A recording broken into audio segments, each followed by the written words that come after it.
الحمد لله رب العالمين اللهم صل على محمد وعلى آل محمد. നമുക്ക് സൂറത്ത് തൗബയിലെ അവസാനത്തെ ആയത്ത് 129-ാമത്തെ ആയത്ത്. أعوذ بالله من الشيطان الرجيم فإن تولوا فقل حسبي الله لا إله إلا هو عليه توكلت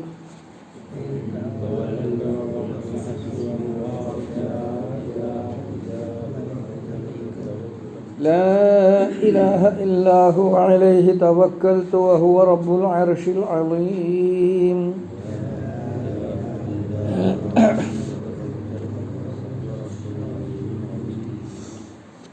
ഫഇൻ തവല്ലൗ, അവർ പിന്തിരിഞ്ഞു പോവുകയാണെങ്കിൽ, അവഗണിച്ചു പോവുകയാണെങ്കിൽ, ഫഖുൽ, അപ്പോൾ താങ്കൾ പറയണം, ഹസ്ബി അല്ലാഹ്, എനിക്ക് അല്ലാഹു മതി, ലാ ഇലാഹ ഇല്ലാഹു, അവനല്ലാതെ ഒരു ആരാധ്യനില്ല, അവനല്ലാതെ ഒരു ദൈവമില്ല, അലൈഹി തവക്കൽതു, ഞാൻ അവനിൽ ഭരമേൽപ്പിച്ചിരിക്കുന്നു, വഹുവ, അവൻ റബ്ബുൽ അർശിൽ അലീം, മഹാസിംഹാസനത്തിനുടമയാണ് എന്നോട് അർത്ഥം പറയാം. ഫഇൻ തവല്ലൗ, ഇനി അവർ പിന്തിരിയുകയാണെങ്കിൽ, ഫഖുൽ, അപ്പോൾ താങ്കൾ പറയുക, താങ്കൾ പ്രഖ്യാപിക്കുക, ഹസ്ബി അല്ലാഹ്, എനിക്ക് അല്ലാഹു മതി, ലാ ഇലാഹ ഇല്ലാഹു, അവനല്ലാതെ ഒരു ഇലാഹില്ല, അവനല്ലാതെ ഒരു ആരാധ്യനില്ല, അലൈഹി തവക്കൽതു, ഞാൻ അവൻ്റെ മേൽ ഭരമേൽപ്പിച്ചിരിക്കുന്നു, വഹുവ, അവൻ റബ്ബുൽ അർശിൽ അലീം, മഹാസിംഹാസനത്തിൻ്റെ ഉടമയാകുന്നു. സുബ്ഹാനല്ലാഹ്. അൽഹംദുലില്ലാഹ്. ഖുർആൻ സൂറത്തു തൗബ അവസാനത്തെ സൂക്തവും അർത്ഥം അറിയാനും അതൊരു പ്രാവശ്യം കേൾക്കാനും അറിയാനും നമുക്ക് തൗഫീഖ് നൽകിയിരിക്കുന്നു. അല്ലാഹു ഇനിയും ഖുർആൻ മനസ്സിലാക്കാൻ നമുക്ക് കൂടുതൽ സഹായം നൽകി അനുഗ്രഹിക്കുമാറാവട്ടെ. നമ്മൾ പറഞ്ഞു വന്നിരുന്നത്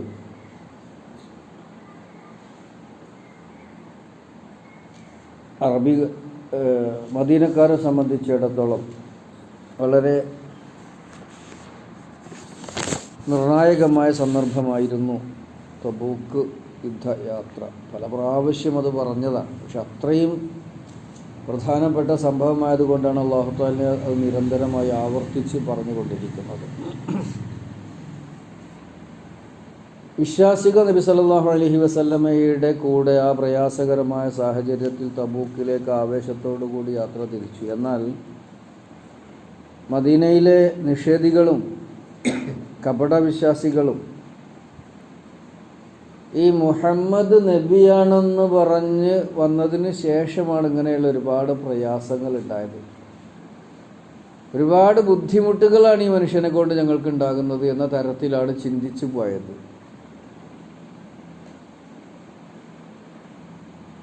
അതിനൊക്കെയുള്ള മറുപടിയായിക്കൊണ്ട് പ്രവാചകൻ യഥാർത്ഥത്തിൽ ആരാണ്, എന്താണ് അദ്ദേഹത്തിൻ്റെ ദൗത്യം എന്നതാണ് കഴിഞ്ഞ സൂക്തത്തിൽ പറഞ്ഞത്. നബി സല്ലല്ലാഹു അലൈഹി വസല്ലം, മുഹമ്മദ് പ്രവാചകൻ നിങ്ങളിൽ നിന്നുള്ളവൻ, അഥവാ അറബികളിൽപ്പെട്ടവൻ, അറബികളിലെ ഖുറൈശി ഗോത്രത്തിൽപ്പെട്ടവൻ, ഹാഷിം കുടുംബത്തിൽ പിറന്നവൻ. അപ്പോൾ അദ്ദേഹത്തെ നിങ്ങൾക്കറിയാം, ഒന്നത്. രണ്ടാമത്തേത്, അദ്ദേഹം നിങ്ങളിൽപ്പെട്ട മനുഷ്യവർഗത്തിൽപ്പെട്ട പ്രവാചകൻ. അദ്ദേഹത്തെ സംബന്ധിച്ചിടത്തോളം നിങ്ങൾ പ്രയാസപ്പെടുത്തുക എന്നുള്ളതല്ല. അസീസുൻ അലൈഹി മാ അനിത്തും, നിങ്ങൾ എന്ത് പ്രയാസം അനുഭവിക്കുന്നതും അദ്ദേഹത്തെയാണ് പ്രയാസപ്പെടുത്തുന്നത്, അദ്ദേഹത്തിനാണ് മനക്ലേശം ഉണ്ടാകുന്നത്. അത് നിങ്ങൾ മനസ്സിലാക്കാത്തത് കൊണ്ട് അദ്ദേഹത്തെ പോലെയുള്ള മനുഷ്യ സ്നേഹികൾ വേറെ ഇല്ല. ഇത്രയും മനുഷ്യസ്നേഹിയായ ഒരു പ്രവാചകനാണ് അദ്ദേഹം. അദ്ദേഹത്തെ കുഞ്ഞുനാൾ മുതൽക്ക് നിങ്ങൾക്കറിയാം.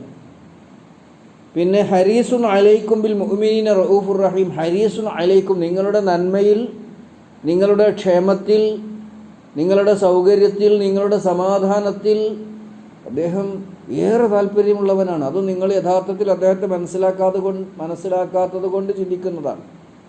ബിൽ മുഅ്മിനീന റഊഫുർ റഹീം, വിശ്വാസികളോട് അദ്ദേഹം ഏറെ വത്സലനാണ്, ഏറെ കരുണ ചെയ്യുന്നവനാണ് എന്ന് പറഞ്ഞ് നബി സല്ലല്ലാഹു അലൈഹി വസല്ലമയെ അംഗീകരിക്കാൻ കൂട്ടാക്കാത്തവർക്ക് അദ്ദേഹത്തിൻ്റെ സ്വഭാവത്തിൻ്റെ പ്രാധാന്യം, പ്രത്യേകത എടുത്തു പറഞ്ഞുകൊണ്ട് അവരെ ദീനുൽ ഇസ്ലാമിനെ മനസ്സിലാക്കി കൊടുക്കുകയാണ്, പ്രവാചകനെ പരിചയപ്പെടുത്തി കൊടുക്കുകയാണ്.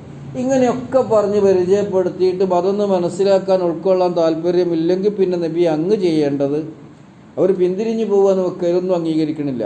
അതൊന്നും ഞങ്ങൾക്ക് കേൾക്കണ്ട, ഞങ്ങൾക്ക് ഞങ്ങളുടെ സുഖവും സൗകര്യവും എന്ന് മാത്രം പറഞ്ഞത് ഭൗതികമായ താല്പര്യമാണ്. മുനാഫിക്കുകളെ സംബന്ധിച്ച് പ്രത്യേകിച്ച് നമ്മൾ മനസ്സിലാക്കിയാലോ, ഒന്ന് അവരുടെ മദീനയിലുള്ള സമ്പത്ത്, രണ്ട് അവരുടെ സമ്പത്തുള്ളത് കൊണ്ട് ജനങ്ങൾക്കിടയിലുള്ള സ്വാധീനം, അത് നിലനിർത്തണം എന്നാണ്. ഇസ്ലാമിലേക്ക് വന്നാൽ നഷ്ടപ്പെടുന്നവർ ധരിക്കുക, എന്നിട്ട് നഷ്ടപ്പെട്ടിട്ടില്ലല്ലോ. ഇസ്ലാമിലേക്ക് വന്ന എല്ലാ മഹാന്മാരും ഇന്നും ജനമനസ്സുകളിൽ ജീവിക്കുകയാണ്. മുസ്ലിമീങ്ങളിൽ മാത്രമല്ല, അല്ലാത്തവരിലും. അബൂബക്കർ സിദ്ദീഖിന് എന്തെങ്കിലും നഷ്ടമുണ്ടായോ? സാമ്പത്തികമായി അദ്ദേഹം ഒരുപാട് ത്യജിച്ചില്ലേ? എന്നിട്ട് അദ്ദേഹം ഇന്ന് മുസ്ലിം ലോകത്തിനിടയിൽ ജീവിച്ചിരിക്കുകയുള്ളൂ അവരുടെ മനസ്സുകളിൽ.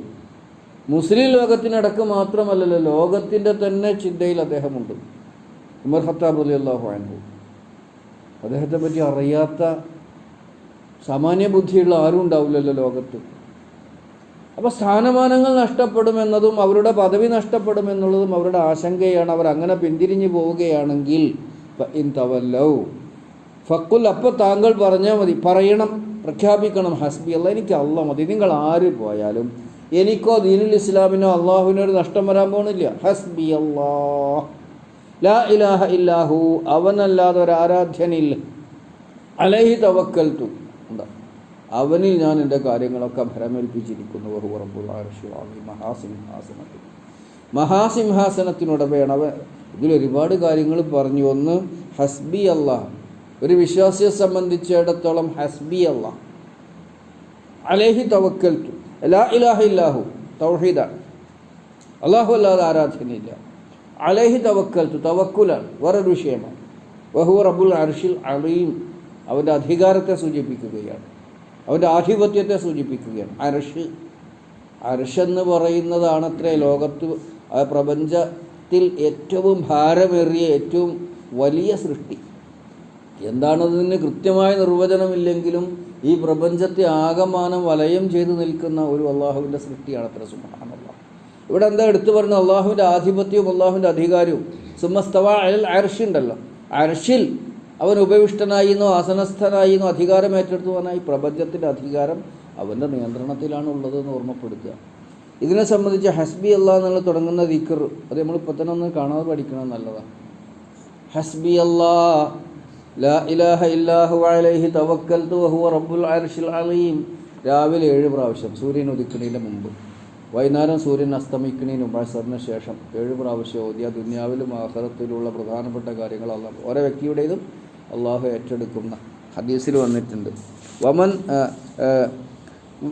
വമൻ ഖാല ഫീ കുല്ലി യൗമിൻ ഹൈന യുസ്ബിഹു വ ഹൈന യുംസി, രാവിലെയും വൈകുന്നേരവും ആരെങ്കിലും ചൊല്ലിയാൽ ഹസ്ബി അല്ലാഹ് ലാ ഇലാഹ ഇല്ലാഹു അലൈഹി തവക്കൽതു വഹുവ റബ്ബുൽ അർശിൽ അലീം 7 മറാത്തിൻ, 7 പ്രാവശ്യം, കഫാഹുല്ലാഹു മിൻ അഹമ്മിഹി മിൻ അംരി ദുനിയ വൽ ആഖിറ, ദുനിയാവിലെയും ആഖിറത്തിലെയും ഏറ്റവും പ്രധാനപ്പെട്ട കാര്യങ്ങൾ അള്ളാഹു നോക്കും.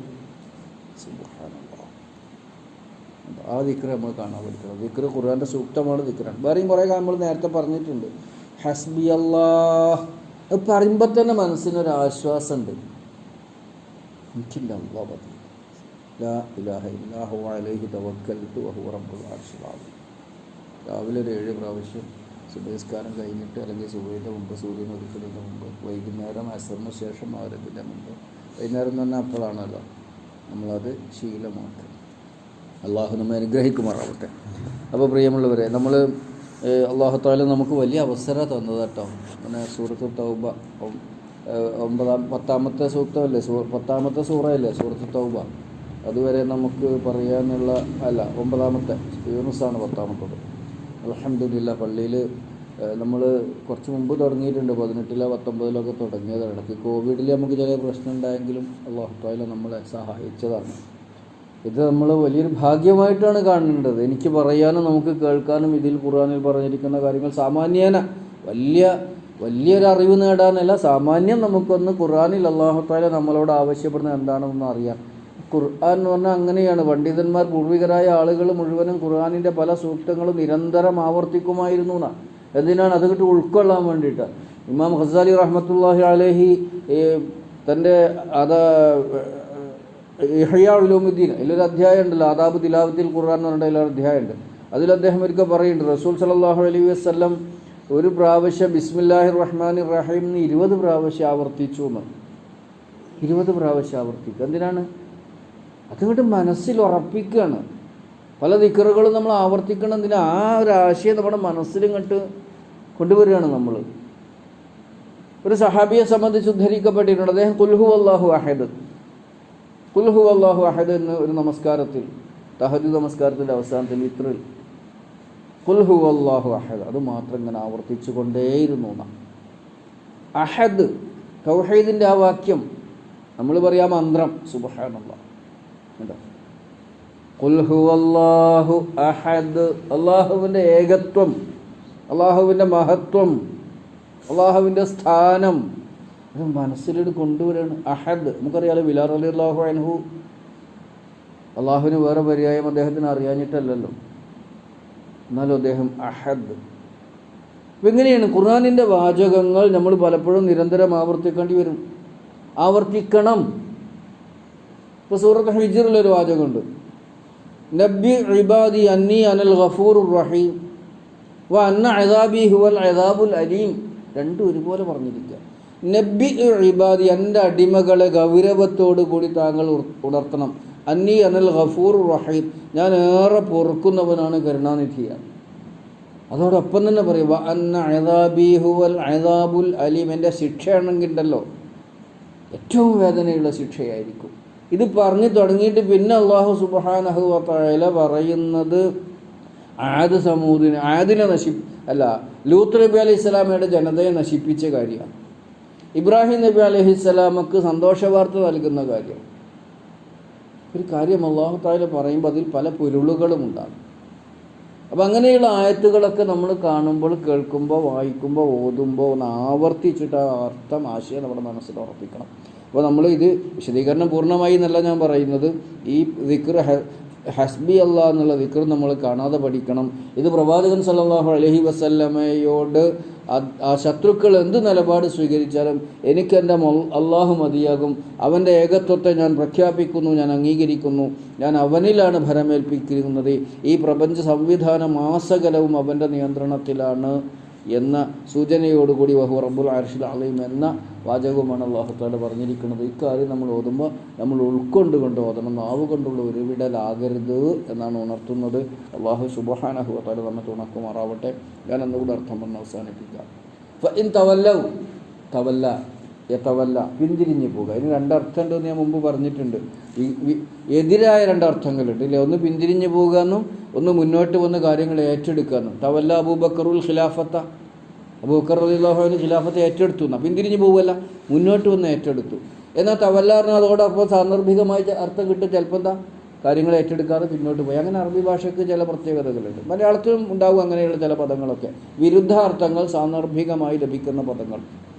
ഫഇൻ തവല്ലൗ, അവർ പിന്തിരിഞ്ഞു പോയാൽ ഫഖുൽ, അപ്പോൾ താങ്കൾ പ്രഖ്യാപിക്കണം ഹസ്ബി അല്ലാഹ്, ഹസ്ബി അല്ലാഹ് എന്ന് പ്രഖ്യാപിക്കുക. എനിക്ക് എൻ്റെ റബ്ബ് മതി, അല്ലാഹ് മതി. ലാ ഇലാഹ ഇല്ലാഹു, അവനല്ലാതെ ഒരു ആരാധ്യനില്ല, അവനല്ലാതെ ഒരു ഇലാഹില്ല. അലൈഹി തവക്കൽതു, ഞാൻ അവനിൽ ഭരമേൽപ്പിച്ചിരിക്കുന്നു. വഹുവ റബ്ബുൽ അർശിൽ അലീം, അവൻ ഉടമയത്രേ. അല്ലാഹു സുബ്ഹാനഹു വ തആല നമ്മിൽ നിന്ന് ഈ ഖുർആൻ പറയുന്നതും കേൾക്കുന്നതും മനസ്സിലാക്കുന്നതും സ്വാലിഹായ അമലായി സ്വീകരിക്കുമാറാവട്ടെ. അവനിൽ ഭരമേൽപ്പിച്ചുകൊണ്ട് അവനാണ് എൻ്റെ റബ്ബെന്ന് പ്രഖ്യാപിച്ചുകൊണ്ട് ജീവിക്കുവാനുള്ള തൗഫീഖ് എന്ന് നമുക്കും നമ്മളുമായി ബന്ധപ്പെട്ടവർക്ക് എല്ലാവർക്കും അല്ലാഹു തആല നൽകി നമ്മെ രക്ഷപ്പെടുത്തട്ടെ. റബ്ബനാ ളലംനാ അൻഫുസനാ വഇല്ലം തഗ്ഫിർ ലനാ വതർഹംനാ ലനകൂനന്ന മിനൽ ഖാസിരീൻ. റബ്ബനാ ആതിനാ ഫിദ് ദുനിയ ഹസന വഫിൽ ആഖിറതി ഹസന വഖിനാ അദാബന്നാർ വൽഹംദുലില്ലാഹി റബ്ബിൽ ആലമീൻ.